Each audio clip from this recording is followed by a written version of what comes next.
A few lines in Governor Roy Cooper's budget plan got a lot of attention this week. They have to do with how much income tax should be paid by corporations. CBS 17 digital reporter Jody McCrary is fact-checking a number the governor brought up to justify keeping it.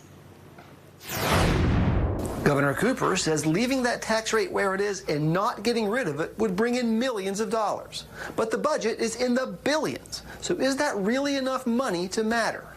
The corporate income tax rate is supposed to be gone by 2030.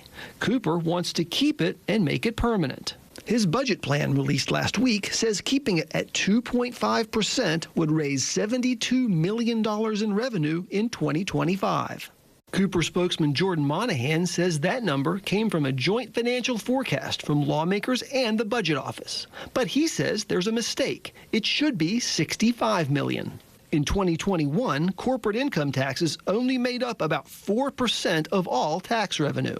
It's always been fairly low. Cooper's plan calls for spending $34 billion in 2025 and $67 billion over 2 years.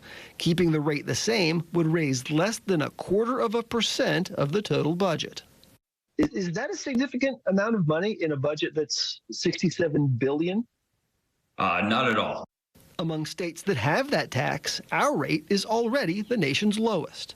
And tax expert Nathan Goldman of NC State says cutting it even further might not bring the same benefit. Giving these additional tax breaks doesn't necessarily move the needle when it comes down to why a corporation would come here. So what would? You can find the other factors that go beyond that tax in my story online. Jody McCrary, CBS 17 News.